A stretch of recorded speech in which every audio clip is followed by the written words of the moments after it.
From Verdun 1916 to Vietnam 1972, the idea of assisting ground forces with air combat machines has evolved and become doctrine. Today it's called close air support. The requirement for it was recognized before a synchronized gun or a bomb rack was ever bolted to any of these wooden crates, and long before air communications ever became a working reality. Although the United States had not produced a fighter of its own during all of World War I, fighter, bomber, and attack aircraft were developed in their turn. We progressively added range, power, and maneuverability, learning in the process that fighting airplanes could be successfully adapted for a variety of combat jobs. When the Korean conflict became inevitable, the P-80 was already in the Far East and the first to engage the enemy in all-jet air combat. It was quickly replaced by the F-84, an assignment that continued to be performed effectively while 86 Sabres concentrated on maintaining air superiority.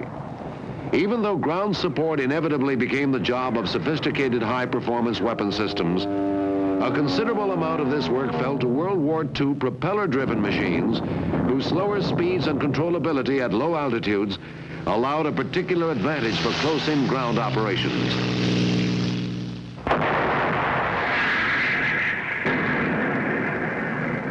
When the U.S. Air Force entered the air war in Vietnam, it possessed a nearly all-supersonic tactical fighter force. Yet for much of the close support work, the Air Force resourcefully used a number of different aircraft. There were even some brand new approaches. C-47 transports were converted into gunships, and C-119s and C-130s into still larger ones. One way or another, it was this mixed bag of aircraft that accomplished the close support mission. Vietnam was the catalyst which formalized the absolute requirement for a rugged, economical, easy-to-maintain combat aircraft sufficiently accurate, maneuverable, and lethal enough to destroy enemy ground forces, especially armor, without endangering friendly forces. What airplane, then, to work successfully in the narrow confines between friend and enemy? With what firepower? With what handling characteristics? For how long? How safely? How easy to maintain at what total cost over its full life? This airplane, because it consolidates not some but all the characteristics needed to be totally responsive to a ground commander. Because it possesses the characteristics of lethality, survivability, simplicity, and responsiveness. Taken together, these would suggest the A-10, a very sophisticated airplane, but sophisticated it's not. In the beginning, fabrication is simple. No tricky manufacturing. No exotic materials needing forging, heat treating, or forming. At best, a straightforward airframe with single curvatures. Constant chord sections wherever possible. Unusual commonality of shapes and parts, and fewer of them. Major components are interchangeable left and right. The vertical tails, rudders, elevators, inboard flaps, nacelle inlets and aft sections. Even the main landing gear struts are interchangeable. The advantages extend beyond reduction in manufacturing costs to a significant savings in spares provisioning and to a remarkably short recovery time from accident or battle damage. Significant to survivability of the pilot and aircraft is a unitized armor system. The armor, made of titanium, completely surrounds the pilot with protection adequate to defeat enemy ground fire. Proved in actual gunfire tests, the armor system is installed integral to the forward fuselage. Every fuselage skin aft of the cockpit is a single curvature, just cut to size, rolled, drilled, and installed. Protruding head rivets are used on the aft fuselage section. It may be reminiscent of World War II construction technique, but it's practical, and it's less costly. Manufactured in 3 sub-assemblies, then spliced together, the fuselage features the use of troughs, which will allow the speedy installation of hydraulic tubing, electrical wiring, and control lines. This approach also provides easy access for inspection, maintenance, and battle damage repair. From the start, the philosophy for this specialized close air support airplane was manufacturing simplicity, repeatability, commonality, and it comes out that way. This is where cost effectiveness begins. Survivability is the essence of A-10's character, and it's ensured in many ways. The close air support mission relies on the airplane's ability to operate in withering ground fire for long periods of time at the low altitudes required for visual target identification.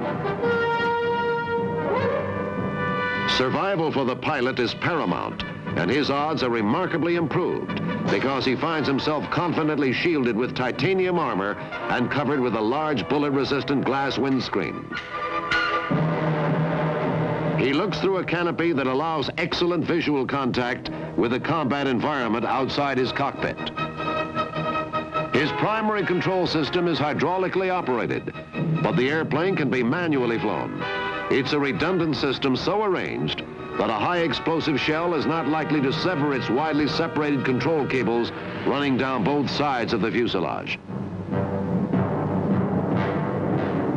An airplane responsive to the power, range, loiter time, and fuel reserves needed for effective close air support necessarily carries a large amount of fuel.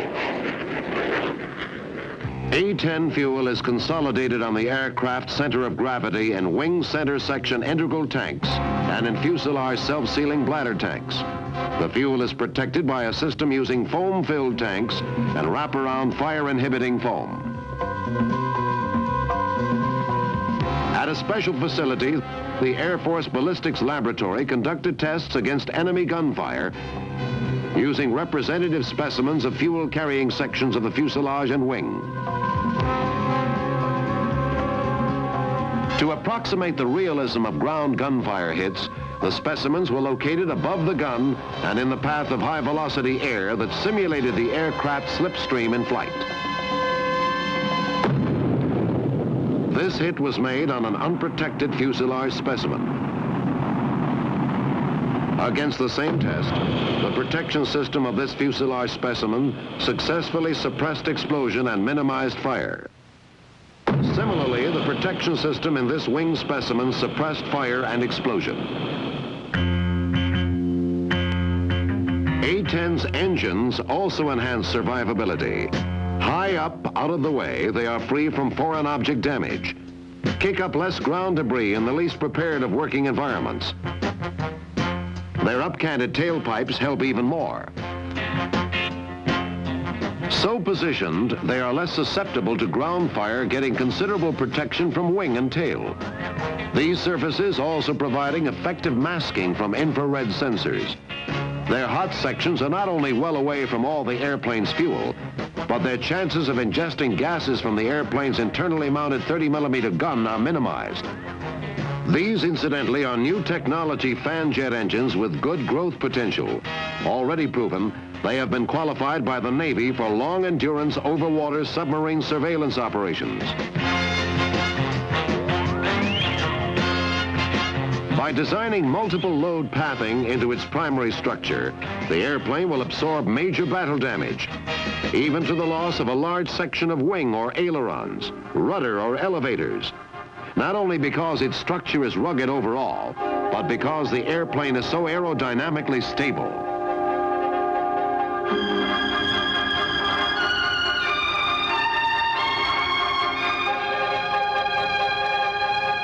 Necessarily, the most effective close air support, especially against moving targets, must come through visual contact from a very stable gun and bombing platform.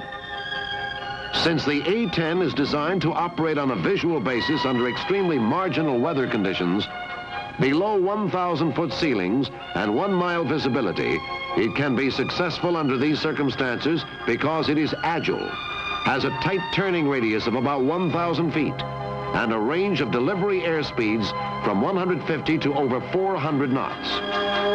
Its very generous speed brakes, realized by splitting its ailerons, gives the airplane great flexibility in matching constant dive speed with dive angle for best accuracy depending on the ordnance carried, weather conditions, and the ground battle environment. By coupling the ability to see out of this rugged airplane with a good range of delivery speeds and tight turning ability when fully loaded, the A-10 can remain close to the target and attack it rapidly and frequently, allowing the average pilot to respond quickly and confidently to changing battle situations. Its unprecedented lethality comes from almost unlimited ordnance flexibility. Massive firepower is provided by a tank-killing 30mm cannon capable of rates of fire as high as 4,000 rounds per minute.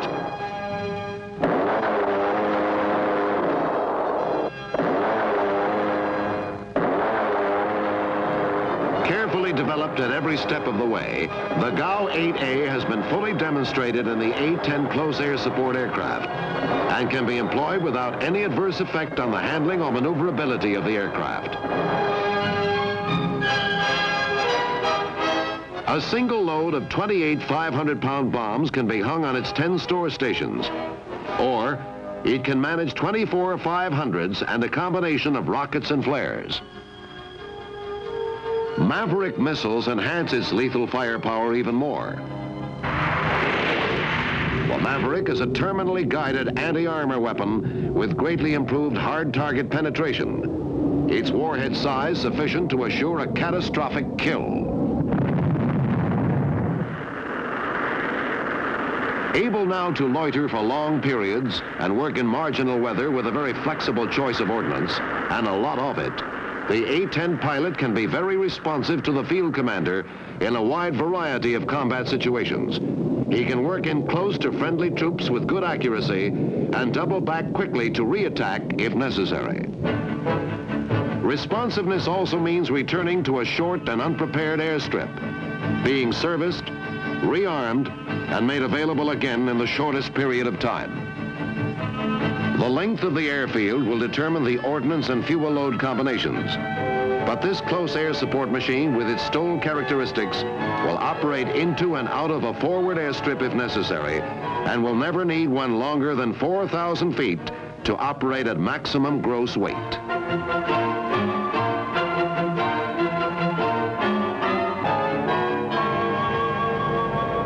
There's 17.5 feet between its main struts, providing good ground handling and stability on rough surfaces.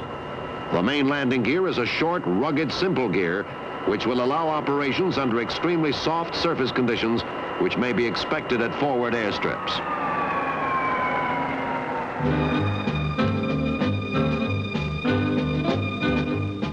The A-10, with an enthusiasm for flying, will spend less of its time being maintained and serviced than any previous fighter. In the most practical sense, the A-10 is a tough airplane, conscious of its turnaround time, its block time, if you will, from battle to battle, conscious of convenient servicing, stand-up maintenance, access to things needing routine service, access where it does not interfere with efficient loading of gun and underslung ordnance. Conscious, too, that turnaround can be accomplished with a bomb loader and a stepladder. It's an accurate machine with inordinate strength, load capacity, and weapon flexibility that brings unprecedented force levels to targets close to friendly operations, all in the most marginal weather, reliable and responsive to field commanders in dynamic ground warfare situations. The A-10 is an easy airplane to fly. It's a safe airplane, and in fact, it's a fun airplane to fly. The A-10 does not display any of the undesirable flight characteristics, such as pitch-up or departure. The aircraft handles very well with a very large load, as well as with an asymmetric load condition. And the beauty, of course, with the A-10 is that it can operate off short, unprepared forward airstrips.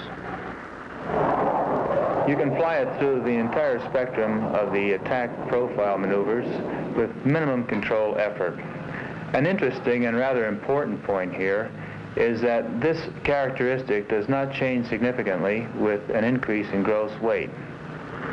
It tracks accurately both in the gunnery and bombing profiles with none of the pitch or directional oscillations that characterize most of the attack aircraft I've flown in the past.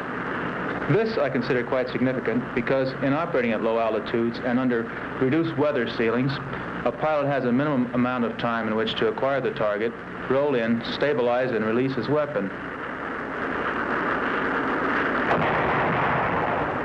We've asked for that balanced combination of configuration, cost, and capability considered necessary for a close air support airplane, and to optimize them all in a single machine with a clearly identified purpose.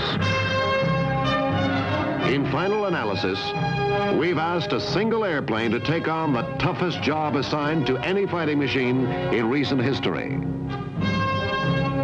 Now in the A-10, we have that machine, designed to cost. The first fighting aircraft to prove this concept. The A-10 is a breakthrough in the cost effectiveness of close air support. A machine that is agile, lethal, accurate, and economical. When you consider that it has all the earmarks of a long, effective life, that's not bad either.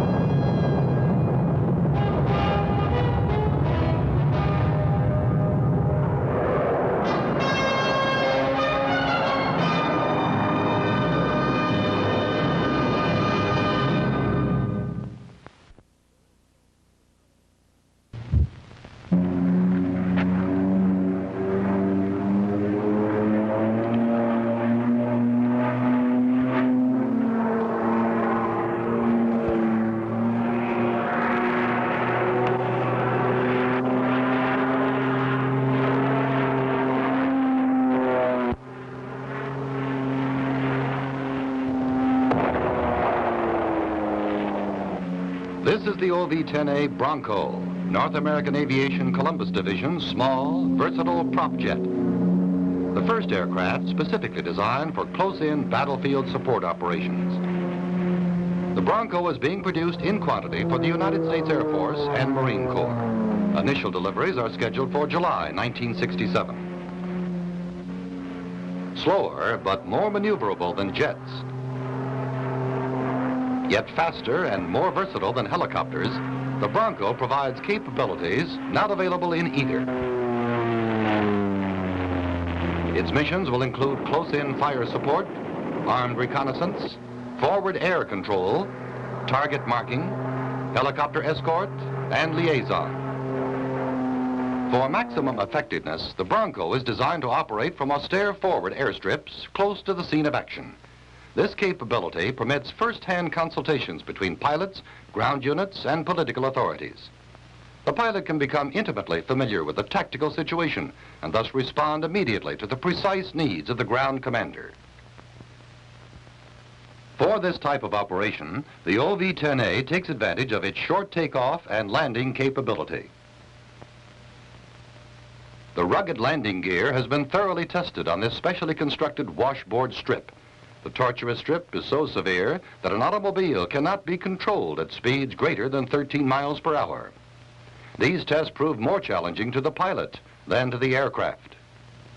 In addition to a short takeoff and landing capability and rugged landing gear, a forward area aircraft must have simplified maintenance requirements. Here, only standard hand tools are required. The engines can be replaced without special support equipment. Fuel supply problems are reduced because the engines can operate on automotive fuels, generally available in forward areas. Finding targets is a major problem in conducting forward air control and close support missions. With a large canopy and tandem seating well forward of the wing, a panoramic view is provided in both level and maneuvering flight. This feature, combined with the aircraft's low-level flight characteristics, permits intensive search down to treetop levels. When a target is located, information must be reported and coordinated to prevent costly mistakes. To accomplish this task, the Bronco is equipped with complete air-to-air and air-to-ground communication systems. When marking or attacking a target, the aircraft's wide speed range and short turning radius permit the pilot to start runs from practically any position and thus surprise the enemy before evasive action can be taken. Once on target, the aircraft must be able to maneuver in close to deliver accurate discriminatory fire, sometimes very close to friendly troops. The Bronco is equipped with 4 7.62 millimeter machine guns with 2,000 rounds of ammunition. For larger targets, up to 3,600 pounds of conventional stores can be carried on 5 stations at or near the center line of the aircraft. The 4 sponson stations, which can carry rockets or minigun pods, each have a 600-pound capacity. The centerline station can carry a 20-millimeter gun pod, a 1,200-pound store, or a 150-gallon drop tank. 2 outer wing stations can carry sidewinders or other small missiles. Napalm bombs can also be attached at all 5 store stations. In a battlefield environment, the Bronco's ability to dive in, perform violent evasive maneuvers, and zoom out of range of ground fire makes it a difficult target. For added protection, 340 pounds of armor and self-sealing fuel tanks are employed. These features, combined with dual manual controls and twin-engine reliability, contribute to the aircraft's ability to engage the enemy and still come home. For increased flexibility, the Bronco's utility bay can carry up to 3,200 pounds of cargo, 6 combat troops, 5 paratroops, or 2 litter patients and a medical attendant. This space also can be used to install extra equipment for special applications. The aircraft's performance range matches the varied requirements of close-in support operations. The Bronco can slow to 65 knots with flaps down and can pull 2 Gs at 120 knots with flaps up. It has a level flight speed of 245 knots and a dive speed up to 435 knots. Using the 150-gallon external fuel tank, it has a ferry range of 1,200 miles. With a fuel cell installed in the utility bay, the range is extended to 2,400 miles. The Bronco's ruggedness, versatility, low maintenance, and performance characteristics make it ideal for forward air control missions and the close support needed in today's battlefield environments.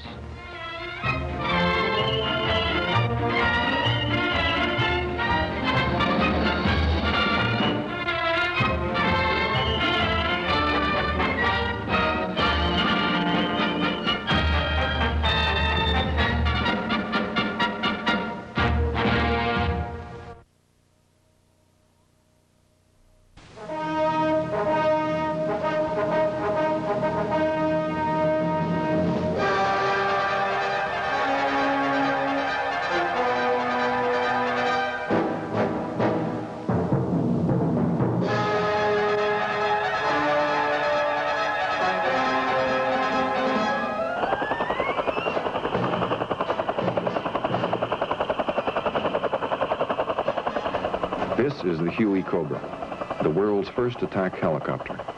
It provides the ground soldier with the finest direct fire support any Army has ever known.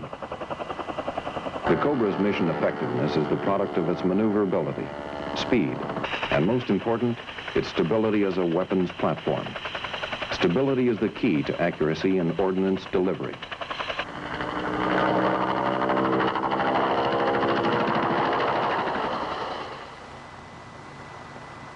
The Huey Cobra uses the standard 540 rotor, but the stabilizer bar is gone, replaced by a simple 3-axis electronic stability augmentation system. These rate-sensing gyros are able to detect changes in aircraft attitude caused by wind gusts, rocket firing, or other external inputs and make control corrections before the movement is apparent to the pilot. This not only gives inherently better accuracy, but also allows both pilot and gunner to concentrate on the mission. The Huey Cobra has been designed to accept the weapons of today and tomorrow. It is currently equipped with a variety of armament subsystems which provide flexibility and mission effectiveness. The TAT-102A turret subsystem mounts a single 7.62 millimeter minigun and carries 8,000 rounds of ammunition in the bay aft of the turret.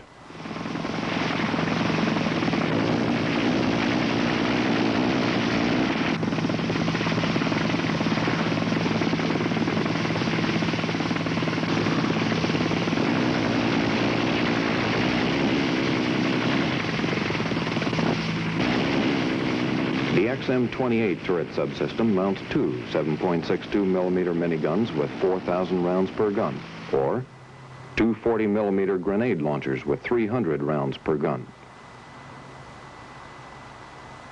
or one minigun and one grenade launcher with 4,000 rounds of 7.62 and 300 rounds of 40 millimeter respectively. In the XM-28 twin configuration, the guns may be fired individually or in pairs at 1,300 or 4,000 shots per minute, and each grenade launcher at 400 shots per minute. Average system accuracy is 13 mils circular error probable for the minigun and 14.5 mils for the grenade launcher. Both turrets are controlled by a flexible pantograph gun sight with built-in lead compensation. Attached directly to the floor above the turret, this relationship of turret and sight minimizes gunnery errors due to parallax or deflection of intervening structure. Turret coverage is 230 degrees in azimuth, 50 degrees of depression, and 15 to 25 degrees in elevation. The fixed forward-firing wing stores are normally fired by the pilot using a fixed lighted reticule sight. However, they may also be fired by the co-pilot gunner. The XM-18 7.62 millimeter minigun pods are carried on the inboard pylons. Each pod carries 1,500 rounds and fires at 4,000 shots per minute. The pods can be fired individually or in pairs and have an accuracy of 18 mils circular error probable.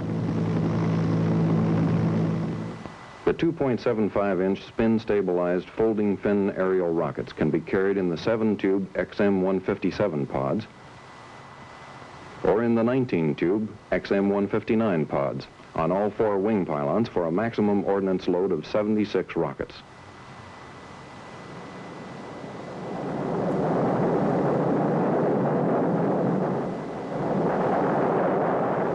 The rockets are fired in pairs at a rate of 6 pairs per second and have an accuracy of 26 mils circular error probable.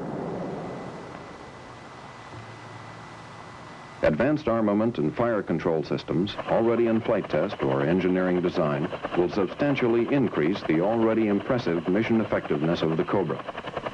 One such system, the 20 millimeter cannon kit, provides the Huey Cobra with a weapon system capable of effectively engaging point targets at 2,500 meters and area targets at 3,500 meters. The kit is designed to permit installation without airframe changes. It mounts a single 6-barrel, 20 millimeter cannon on the left inboard pylon and carries 1,000 rounds of ammunition.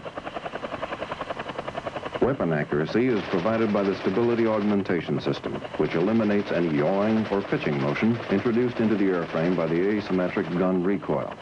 The weapon fires at 800 shots per minute, and the system has an accuracy of 16 mils circular error probable. Another installation undergoing tests is a 20 millimeter or 30 millimeter turret subsystem. The test fixture will accept either the 6-barrel M61 20 millimeter cannon or a prototype 3-barrel 30 millimeter cannon. Test data from these firings will be used in the design and construction of a fully operational 20 or 30 millimeter turret subsystem.